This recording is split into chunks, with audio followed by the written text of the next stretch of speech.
ಎಲ್ರಿಗೆ ನಮಸ್ಕಾರ. ಇಂದಿನದ್ದು ಏನಂತ ನೋಡುವ. ತೆರೆಯಲ್ಲಿ ಮಾನವರಿಗೆ ಒಂದೊಂದಾಗುವ ದೊಡ್ಡ ದುರವಸ್ಥೆ ಒಂದನ್ನು ಕಂಡೆ. ಅದನ್ನು ಎಂದರೆ ದೇವರು ಒಬ್ಬನಿಗೆ ಧನ ಸಂಪತ್ತು ಘನಗೌರವತ್ವವನ್ನು ಅನುಗ್ರಹಿಸುತ್ತಾರೆ. ಅವನ ಇಷ್ಟಾರ್ಥಕ್ಕೆ ಯಾವ ಕೊರತೆಯೂ ಇಲ್ಲದಂತೆ ಮಾಡುತ್ತಾರೆ. ಆದರೆ ಅವನು ಅನುಭವಿಸಕ್ಕಿಂತ ಶಕ್ತಿಯನ್ನು ದೇವರು ಅವನಿಗೆ ಕೊಡುವುದಿಲ್ಲ.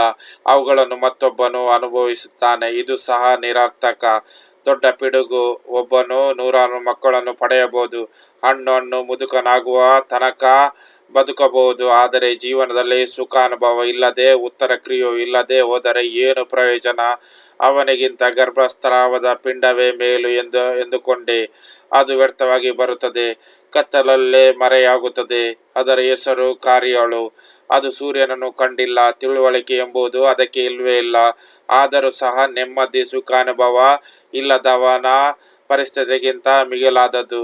1000 ವರ್ಷದ ಮೇಲೆ 1000 ವರ್ಷ ಬದುಕಿಯೂ ಸುಖವನ್ನು ಅನುಭವಿಸದಿದ್ದರೆ ಏನು ಪ್ರಯೋಜನ?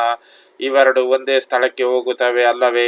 ಮಾನವನು ಪಡೆಯುವ ಪ್ರಯಾಸವೆಲ್ಲ ಅವನ ಹೊಟ್ಟೆಪಾಡಿಗೆಯಾಗಿಯೇ. ಆದರೂ ಅವನಿಗೆ ತೃಪ್ತಿ ಇಲ್ಲ.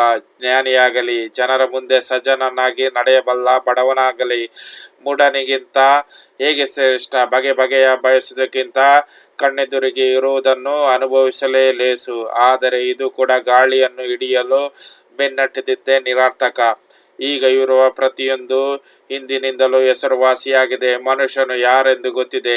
ತನಗಿಂತ ಬಲಿಷ್ಠನಾದ ಸಂಗಡ ವಾದಿಸಲು ಅವನಿಂದಾಗದು.